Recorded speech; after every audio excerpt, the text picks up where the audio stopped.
किए चलिए आज्ञा मान। कह कबीर दास को तीन लोक भय नाय।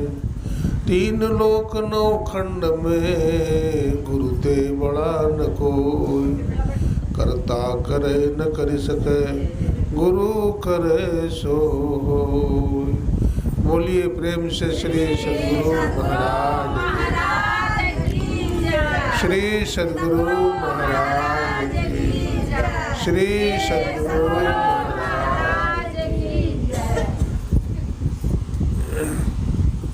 अव्यक्त रूप में अनंत श्री विभूषित परमाराध्य गुरुदेव के त्रैलोक पावन पाद पदों में कोटि कोटि नमन। हमारे आदरणीय सत्संग प्रेमी सज्जनों, भक्तिमती माताओं, बहनों, सबको नमन है, सबको प्रणाम है। ये संसार एक सराय खाना है। जैसे सराय में आदमी जाता है और फिर बदल जाता है, सराय बदली हो जाती है। मेला में जाते हैं, तीर्थ में जाते हैं, धर्मशाला में ठहरते हैं तो धर्मशाला छोड़ देते हैं। उसी तरह से संसार एक धर्मशाला है। इस धर्मशाला में हम आते हैं और फिर चले जाते हैं। पंछी को देखते हैं, पंछी रैन बसेरा होता है, कभी इस गाछ पर, कभी उस गाछ पर, कभी इस जंगल में, कभी उस जंगल में, कभी इस नदी के किनारे तो कभी नदी के पार में।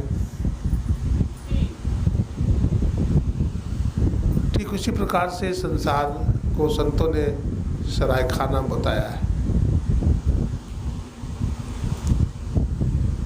ये संसार में सब दिन नहीं रहना है, रहना नहीं देश बिराना है। संसार छूटेगा, परिवार छूटेगा, दुनिया छूट जाएगा, झंझट समाप्त हो जाएगा। आयु चली जा रही है, क्षीण होते जा रही है। क्षण क्षण पल पल समय सिरावे, अनर्तन दुर्लभ फिर नहीं पावे। समय बीत रहा है, अवस्था बीती जा रही है। जो समय बीत गया फिर दोबारा लौट कर के आने वाला नहीं है। संत महात्मा कहते हैं, समय को पहचानो। झूठी तेरी शान बंदे, झूठी तेरी शान रे, मत करना अभिमान बंदे, झूठी तेरी शान रे। झूठी काया, झूठी माया, ये सब है दुनिया की छाया। सत्य को पहचान बंदे, सत्य को पहचान रे। जो सत्य है उसको पहचानने के लिए कहते हैं। जब लगे सत्य स्वरूप न सूझत, जब तक सत्य का स्वरूप दिखाई नहीं पड़ेगा। पानी में चेहरा देखना चाहते हैं, पानी गंदा है, उसमें चेहरा दिखता है? नहीं दिखता है। गंदगी को छान लेते हैं,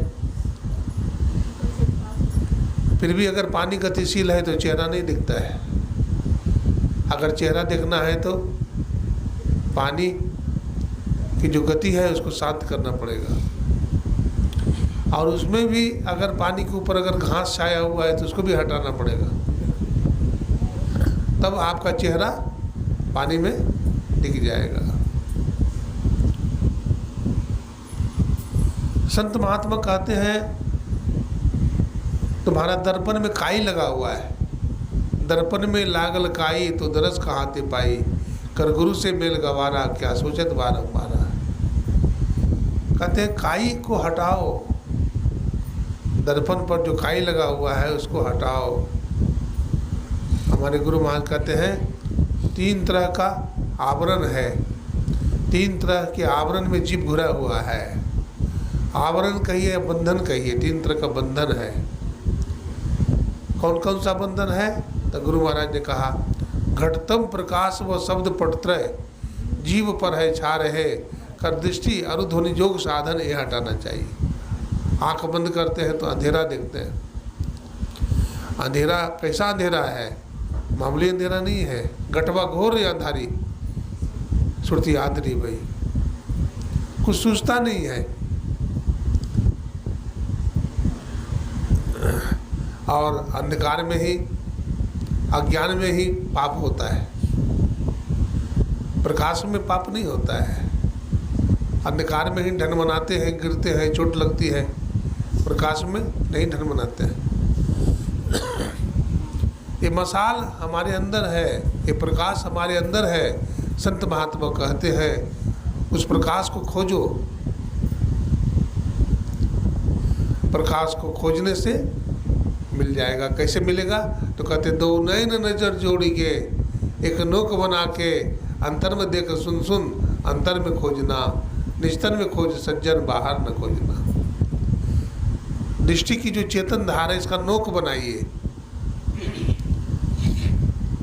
सामने में देखिए, देखते देखते एक नोक बनेगा, एक बिंदु बनेगी, अब बिंदु में से ही रास्ता मिलेगा आपको। बिंदु के माध्यम से ही आपको प्रकाश दिखाई पड़ेगा। अनेक किस्म के प्रकाश को देखिएगा, पीली, नीली, लाल, सफ़ेदी, स्याही सरमुख आता है। नुक्ते सफ़ेद सरमुख झलके झला जली, और सहरग में नजर थिर कर तजुमन की चंचली।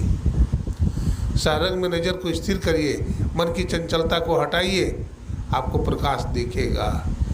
और फिर प्रकाश में ही शब्द सुनाई पड़ेगा। प्रकाश में शब्द होता है, देखते हैं दिए जलाइए ना तो फटफट की आवाज़ आती है, बल्ब जलती है तो बकबक की आवाज़ आती है, बुझता है, जलता है, आवाज़ आती है। ठंडा तार और गर्म तार को मिलाइए, भट भट करता है ना, रोशनी निकलती है ना। तो ईड़ा नाड़ी और पिंगला नाड़ी का घर्षण अंदर में होता है, और जो अंदर में घर्षण होता है तो छट छट छट छट बिजली छटके भोर का तार दिखाता है, अंदर में वो प्रकाश आपको दिखाई पड़ता है। इसी के लिए प्रयास करना चाहिए, इसी के लिए जीवन मिला है। अगर केवल खाने में, कमाने में ही अपना जीवन लगा दिए, परमार्थ नहीं किए, सत्संग नहीं किए, भजन नहीं किए, तो जीवन निरर्थक चला जाता है। जंगल में देखते हैं, जंगल में हाथी आता है, बहुत तरह का फूल है जंगल में। हाथी क्या करता है? फूल को उखाड़ता है सूंड से और पैर तले रौंद देता है। बहुत सुंदर सुंदर फूल खिले हैं, हम लोगों को भी यमराज रूपी हाथी रौंद देगा न। अगर गुरु के शरण में नहीं जाएंगे, भजन नहीं करेंगे, दीक्षा लेकर के साधन भजन नहीं करेंगे, तो यमराज ले जाएगा, हथकड़ी लगाएगा हाथ में। हाँ, संत महात्मा जो योगी होते हैं, भजन करते हैं, गुरुमुख होते हैं, साधन भजन करते हैं, उनके लिए विमान आता है। मतंग ऋषि के लिए विमान आया था, ध्रुव जी महाराज, प्रहलाद जी के लिए विमान आया था। लेकिन जो पापी लोग होते हैं, उसको हाथ में हथकड़ी लगा करके, देखते हैं सिपाही चोर को हाथ में हथकड़ी लेकर के मारते पीटते ले जाता है। अरे सिपाही तो मारेगा लाठी से, चाबुक से, लेकिन वो यमराज किस चीज़ से मारेगा जानते हैं? भाला से मारेगा, घाव हो जाएगा, आर पार हो जाएगा, प्राण नहीं निकलता है, गर्दन काट देता है, फिर जीव का गर्दन जुड़ जाता है, तड़पा तड़पा के मारता है। उस स्थिति से बचना चाहिए, संत सदगुरु के शरण में जाना चाहिए, ईश्वर की भक्ति करनी चाहिए। भक्ति तात अनुपम सुख मूला, मिले जो संत हो ये अनुकूला। भक्ति सुख की जड़ है। अगर आप जीवन में सुख चाहते हैं तो भक्ति में लग जाइए, है ना। अपनी भगति या सदगुरु साहब, मोहि कृपा कर देहि हो। जुगन जुगन भव भटकत बीते, अब मोहि बाहर ले। जुग जुगान चौखान में भ्रमि भ्रमि दुख भूरी, अपायु पूरी अजू रहू रहू इनते दूरी। हे गुरु महाराज, जुग जुगांतर से हम जन्मते रहे हैं, मरते रहे हैं, सुख दुख भोगते रहे हैं, इस बार हम आपके शरण में आए हैं। आप मुझ पर दया बरसाइए, आप मुझ पर कृपा कीजिए और भवसागर पार कर दीजिए। देखिए, हम लोग स्तुति करते हैं, विनती करते हैं, बेकार नहीं जाता है। ऐसा नहीं समझिए कि बेकार चला जाता है। कोई मान लीजिए मुजरिम है, बहुत बड़ा पापी है वो, साहब के पास जाता है, गिड़गिड़ाता है। साहब डांटता भी है, सिपाही को कहता पीटो इसको, पीटता भी है, लेकिन बहुत गिड़गिड़ाता है वो, बहुत रोता है। तो साहब को भी दया आ जाती है न। और साहब भी कहता है इसको छोड़ दो, चलो छोड़ दो, 2-4 चाबुक मार करके बोलते छोड़ दो। अरे ये तो वकील की बात है, ये तो छोटा पदाधिकारी की बात है, और जो सबसे बड़ा पदाधिकारी है ना, तुम साहब रहमान हो, रहम करो सरकार। अब भवसागर में हो पड़ो, ले उतारो पार। अब भवसागर दरिया आगम, और जुल्मी लहर अनंत, और खट विकार की हर घड़ी उठत होत नहीं अंत। इन लहरों की असर ते गई सो बुद्धि खोए। ऐसा लहर है कि बुद्धि का ठिकाना नहीं है, कितना लहर है। उस लहर में सदगुरु क्या करते हैं, हमारी बाँह को पकड़ लेते हैं, हैं? और भवसागर क्या करते हैं, पार कर देते हैं। एक किसान था, तो उसको एक ही बेटा था, तो वो पढ़ता लिखता नहीं था, इकलौता बेटा था। वो हमेशा पानी में, नदी के किनारे, कोसी नदी के किनारे उसका घर था, वो हमेशा पानी में नहाते रहता था अपने मित्रों के साथ, खूब तैरता था। परीक्षा में वो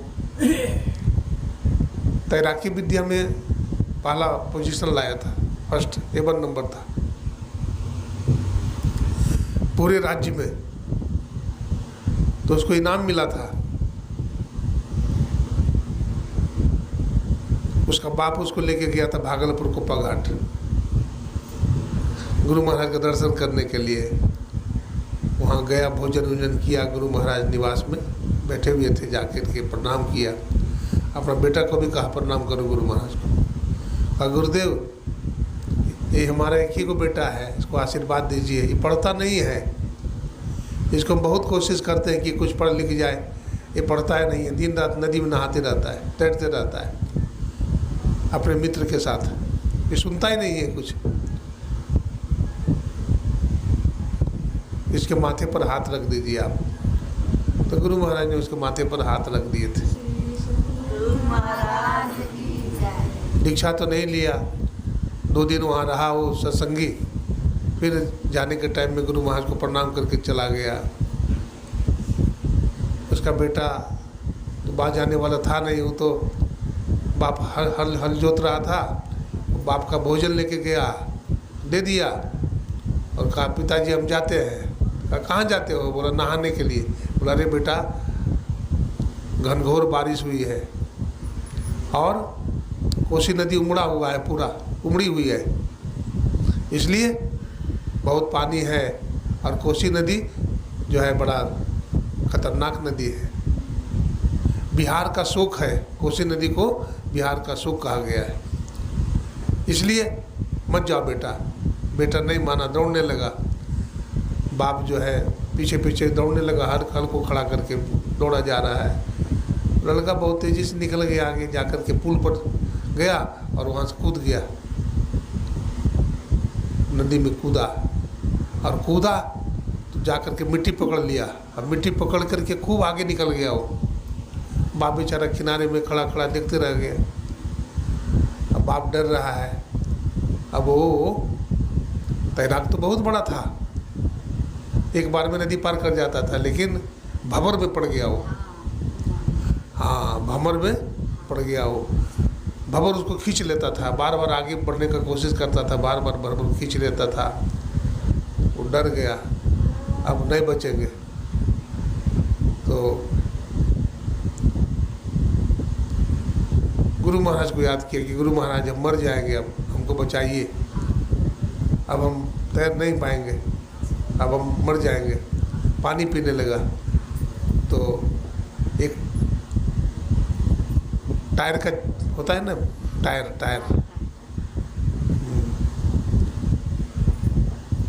बस का टायर आ गया, तो टायर को पकड़ लिया वो। अब टायर को पकड़ लिया तो कुछ सहारा मिला, अब उसके सहारे तैरने लगा वो। तैरते तैरते बहुत आगे गया, सोचा भंवर से निकल जाएंगे, लेकिन भंवर से नहीं निकला। फिर उसी भंवर में खींच लिया उसको, फिर पानी पीने लगा। तो कहा गुरुदेव ये टायर हमारी रक्षा नहीं करेगा, उसको ठेल दिया। बोला अगर हमको बचाना है तो हमारा हाथ पकड़ के खींच लीजिए, तब आपको हम संत मानेंगे। गुरुदेव आपने हमारे माथे पर हाथ रखा था और आशीर्वाद दिया था, यद्यपि मैं आपका शिष्य नहीं हूँ, आपसे दीक्षा नहीं लिया हूँ, लेकिन आपको मैं गुरु मान लिया हूँ, आपको मैं गुरु स्वीकार कर लिया हूँ, हमारी रक्षा कीजिए। इतना जब वो कहा तो क्या हुआ जानते हैं? एक लंबा हाथ आया, उसके बाल को पकड़ लिया, अब बाल को पकड़ के किनारे में जाके छोड़ दिया, वो पार हो गया, प्राण बच गया उसका। जाके शिष्य पे हाथ गुरु के, बाल न बाका होई, जो जग बैर करे बहु तेरा, तासो हानि होई। बड़ा बड़ा संकट गुरु की कृपा से टल जाता है। बजबन सदगुरु दयाल काटे जम जाला। गुरु जम के जाल को भी काट देते हैं, तो जग के जाल को नहीं काटेंगे, काटेंगे। संशील बनिए, सत्संगी बनिए, साधनशील बनिए, सदाचारी बनिए, शुचाचारी बनिए। एक दिन का काम नहीं है, रोज थोड़ा थोड़ा अभ्यास कीजिए, कष्ट सहकर के भी सत्संग कीजिए। अभी देखिए हमारे मदन बाबू के घर में सत्संग हो रहा है, विकास जी के घर में, और अब बाबा जाने वाला है तो सत्संग तो होना ही है। इनके मन में भी कुटपुट, और बेचारे इस हालत में भी देखिए इनका कितना ऊंचा विचार है और सत्संग के प्रति कितनी लगन है। मास्टर साहब, मास्टरनी साहब, उन्हीं का बेटा विकास है, बहुत लगनशील है, बहुत लगन है इनके मन में। और इनके घर में देखिए सत्संग हो रहा है, इस हालत में भी मकान बन रहा है, कहीं जगह नहीं है बैठने का। और देखिए हमारे सत्संगी भाई माता बहनें भी देखिए ऐसे श्रद्धालु हैं, इस हालत में भी यहाँ आए हुए हैं। ये सत्संग रंग लाएगा ऐसा नहीं समझिए, रंग लागत लागत लागत है, अब भ्रम भागत भागत पुराना दाग ऐसे नहीं छूटता है ना।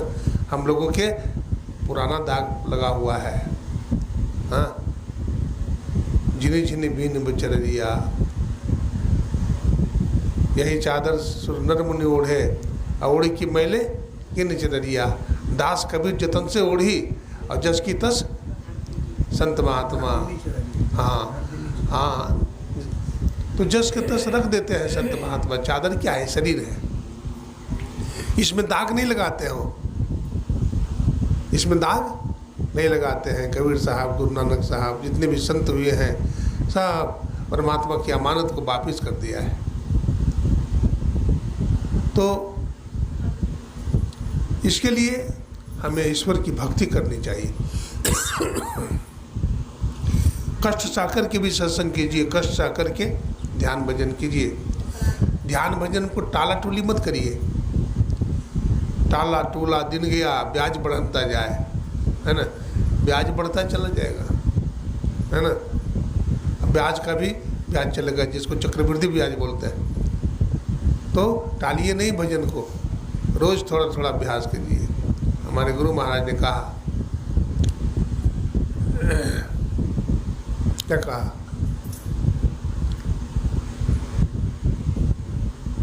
घटवा घोर रे अंधारी सुरती आंधरी भाई। आंख बंद करते हो तो अंधेरा दिखते हो। अब कितना अंधेरा दिखते हो बता सकते हो? कोई फीता है, मीटर है, नाप ले? नहीं नाप सकते हैं। बस लगता काला पहाड़ है।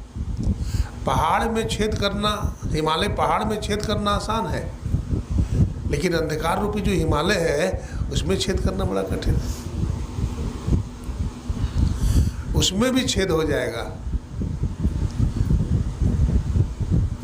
निष्दिन सूरत आधार पर करके अंधकार फट जाता है, लेकिन हाँ सूरत को सूरत समारो अदर छड़ाओ झिलमिले ज्योति जगाओ। नैनों के तारे चश्म रोशन क्यों नजर आते नहीं, रूह रोशन आत्मभूषण क्यों कहे जाते नहीं। कबीर साहब कहते हैं,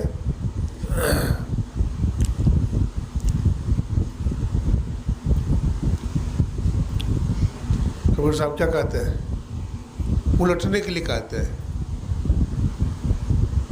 उदाहरण देते हैं, जैसे मछली होती है, तो मछली जल में प्यासी है, जल बीच मीन प्यासी, अब मोहिन देखी देखी आवत आसी। अब जल में मछली कैसे प्यासी? जीव की तुलना एक मछली से करते हैं। जीवात्मा रूपी मछली है तो हम भी प्यासे हैं, इस संसार रूपी सरोवर में रह कर के भी प्यासे हैं। अच्छा खासा जल है लेकिन फिर भी हम प्यासे हैं। मछली सुखी कहाँ रहती है? सुखी मीन जिमी नीर अगाधा, गहरा जल में मछली सुखी रहती है और छिछला जल में मछली परेशान रहती है। उसको तैरने के लिए पूरा जल चाहिए। मछली जब पलटती है, उलटती है, तब उसके मुंह में पानी चला जाता है। जब तक मछली उल्टेगी नहीं तो उसके मुंह में पानी नहीं जाएगा। कबीर साहब भी कहते हैं, उलटी पाँच लो पैडो पकड़ो अपसरा मना बटोर, कहत कबीर सुनो भाई साधो तपइहो निष्ठौर। उल्टो, कैसे उल्टेंगे भाई? हमारा मन संसार की तरफ है ना? हमारा मन में संसार बसा हुआ है। हम संसार में कैसे रह रहे हैं? हम संसार में कैसे रह रहे हैं? जग में रहो 36 है। तुलसीदास जी महाराज कहते हैं, संसार में 36 की आंकड़ा की तरह रहो। हम 66 हो गए। हम 66 के आंकड़े में रह रहे हैं। ईश्वर की तरफ हमारा मुंह होना चाहिए, ईश्वर की तरफ, गुरु की तरफ हमारा मुंह होना चाहिए और संसार की तरफ हमारा पीठ होना चाहिए। कबीर साहब कहते हैं, जगत पीठ दे भागरी, संसार की तरफ पीठ कर दो, है ना? संसार की तरफ पीठ कर दोगे तो परमात्मा की तरफ मुंह हो जाएगा? नहीं होगा? हो जाएगा। तो उलटिए, है ना? उलटिए, अंदर में चलिए, गुरु युक्ति से चलिए, ध्यान भजन कीजिए तो उलट जाइएगा आप। आप कैसे उलटिएगा आपको पता भी नहीं लगेगा। गुरु आपको युक्ति दिए हैं और आपको सहारा दे देंगे गुरु। आपको गुरु क्या करेंगे? अंदर में सहारा दे देंगे और आप उलट जाइएगा। इसके लिए अभ्यास करने की ज़रूरत है ना? युक्ति से मुक्ति होती है। हाँ, जब तक हम युक्ति नहीं जानेंगे तब तक मुक्ति नहीं हो सकती है। इसलिए अभ्यास की ज़रूरत है। हम दुखी इसलिए रहते हैं, हम अभ्यास नहीं कर पाते हैं, है ना? इसलिए हमारा जीवन का दुख लगा रह जाता है। हमें संसार में बार बार आना पड़ता है, जाना पड़ता है, दुख भोगना पड़ता है। यदि इन दुखों से छूटना चाहते हैं तो संत महात्मा कहते हैं, ऐ लोगों अंतर्मुख हो जाओ, अंतर्मुख हो जाओ और रात में बैठो 2 घंटा कमाई करो। रात में सुनसान में आप बैठ जाइए। जैसे प्यासा आदमी पानी की खोज में चला जाता है जंगल में, गर्मी का दिन है, कहीं पानी नहीं मिला और एक आदमी गंदा पानी दे दिया तो देखता है कि पानी गंदा है, जान बचाने के लिए गंदा पानी भी पी जाता है। ठीक उसी तरह से चातक पंछी की तरह आप जो है ध्यान कीजिए, है ना? जैसे चातक पंछी है ना? चातक पंछी क्या करता है? स्वाति नक्षत्र का जो बुंद होता है उसका भूखा होता है, प्यासा होता है, उसके तरफ अपना मुख उठाए रखता है कि स्वाति नक्षत्र का बुंद गिरेगा और हम मुंह बंद कर लेंगे। वो दूसरा नदी तालाब का पानी नहीं पी सकता है, दूसरा नक्षत्र का पानी नहीं पिएगा। एक बार की बात है, स्वाति ही नक्षत्र था तो एक चातक पक्षी बैठा हुआ था एक गाछ पर, और एक शिकारी वहीं से जा रहा था तो मुंह खोले हुए था आसमान की तरफ। उसी टाइम में बाण मार दिया। वो बाण जो मारा ना वो शिकारी, तो चातक पक्षी गिर गया एक तालाब में। तो तालाब में गिरा तो वो मुंह बंद, उसका मुंह बंद पाया गया। खोजा, वो खोज के निकाला उसको, पक्षी को, तो निकाल के देखा तो एक बूंद भी पानी उसके मुंह में नहीं गया था, वो मुंह बंद कर लिया था। तो चातक पक्षी की तरह साधक को होना चाहिए उसे भी संसार की विषय वासना को ग्रहण नहीं करना चाहिए, है ना। हंस को देखे हैं, बगुला के झुंड में रह करके भी हंस अपना हंस बना नहीं छोड़ता है, वो हंस बना रहता है। ठीक उसी तरह से सत्संगी भी कुछ सत्संगी के बीच में पड़ जाए तो अपना चाल नहीं छोड़ता है। भक्ता की चाल निराली, चाल निराली भक्ता केरी, विखम मार्ग चलना, है ना। विखम मार्ग में जो भक्त है वो चलते रहते हैं, है ना। हमें है काम ईश्वर से, जगत रूठे तो रूठन दे। हाँ, हमें ईश्वर से काम है, संसार तो रूठेगा ही, संसार तो रूठने का काम है, रूठेगा। आप भक्ति करेंगे, भजन करेंगे, घर से निकलेंगे, घर वाले को लगेगा कि घर से भागते रहता है, निकलते रहता है, बेकार आदमी। हाँ, लेकिन आपको अपना काम बनाना है, आपको सहनशील बनना है ना। आपको उससे भी मधुरता से बात करना है। घर परिवार में रहिए, कठोर वाणी मत बोलिए। कठोर वाणी बोलिएगा तो बेटा बहू आपकी सेवा नहीं करेगी। क्या करिएगा, जमाना वैसा ही है, जमाने के अनुसार चलना पड़ता है। इसलिए आप मधुर वाणी बोलिए। आप ईंट का जवाब पत्थर से नहीं दीजिए। पति की सेवा कीजिए। नारी को पातिव्रत धर्म का पालन करना चाहिए, अपने पति की बात मानना चाहिए, उनकी सेवा करनी चाहिए। पुरुष को भी चाहिए एक पत्नीव्रत धर्म का पालन करे। भगवान राम और माता जानकी दोनों कैसे महापुरुष थे। एक पत्नीव्रत धर्म का पालन किया भगवान राम ने, और माता जानकी पातिव्रत धर्म का पालन किया। आज भगवान श्री राम का नाम है, माता जानकी का नाम है न। सती सावित्री को देखिए, सती सांडली को देखिए, अपना पति को सूली पर चढ़ा दिया था उनको, है ना। एक व्यक्ति ने का स्पर्श हो गया तो साप दे दिया कि जाओ। तुम्हें सूझा नहीं, अपने पति को ले जा रही हो तो हम सूली पर चढ़ा दिया लोगों ने, चोरों ने। कौन ऋषि थे? मांडव ऋषि। मांडव ऋषि ने साप दे दिया, जाओ, सूर्य निकलते ही तुम्हारा पति मर जाएगा। अब वो पतिव्रता नारी थी, वो भी बोली कि मैं भी अगर पतिव्रता हूँ तो सूर्य भगवान को निकलने नहीं दूंगी। तो सूर्य भगवान को रोक लिया पातिव्रत धर्म के बल से। तो सभी देवी देवता इकट्ठे हुए, त्राहिमाम हो गया दुनिया में सूर्य भगवान के बिना। तो सबने कहा कि बेटी देखो, सूर्य भगवान को तो छोड़ दो, है ना, तुम्हारा पति तो मर जाएगा, क्योंकि वृथा न हो देव ऋषि वाणी, ऋषि की वाणी मिथ्या नहीं होगी। तुम्हारा पति जरूर मर जाएगा, लेकिन हम जिंदा कर देंगे। तब वो सूर्य भगवान को छोड़ देती है और भगवान शंकर फिर अपनी शक्ति से उसको जीवित कर देते हैं। तो संसार ये सराय खाना है। इस संसार में बहुत काम है, बहुत काम धंधा है, अंत नहीं है। पूरा जीवन लगा देंगे तो भी समाप्त होगा संसार का काम। लंबा मार्ग दुर्घर विकट पंथ बहुमार, कहो संतो क्यों पाइए दुर्लभ हरि दुदार। बड़ा विकट है संसार, है ना, दुखालय है संसार, अशाश्वत है ना। तो अशाश्वत संसार है, क्षणभंगुर संसार है।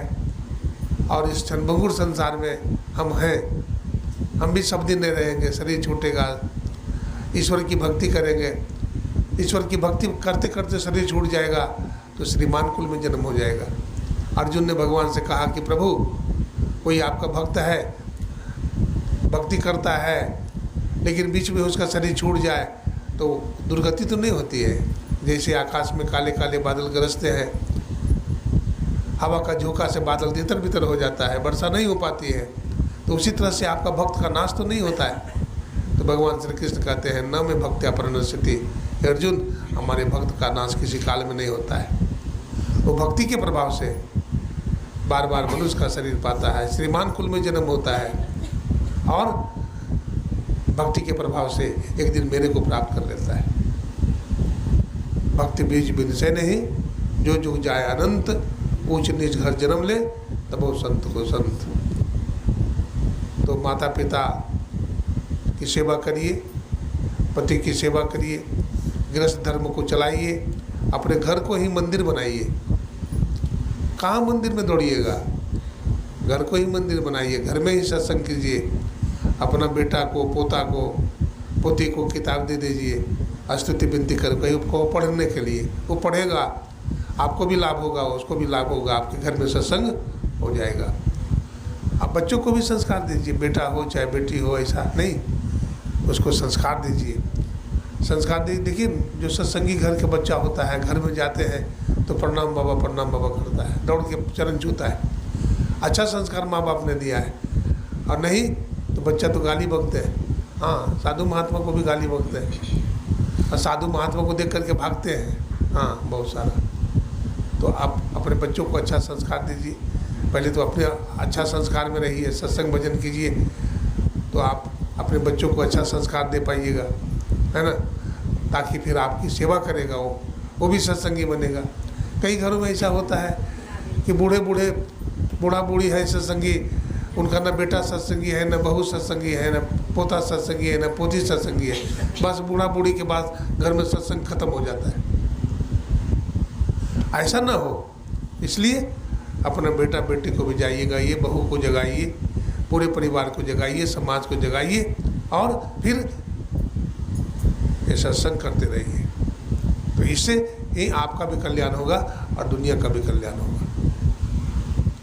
तीर्थ नहाए एक फल, संत मिले फल चार, सदगुरु मिले अनंत फल, कहत कबीर विचार। तीर्थ नहाने में एक फल, संत मिले गए तो 4 फल, सदगुरु मिल गए तो अनंत फल।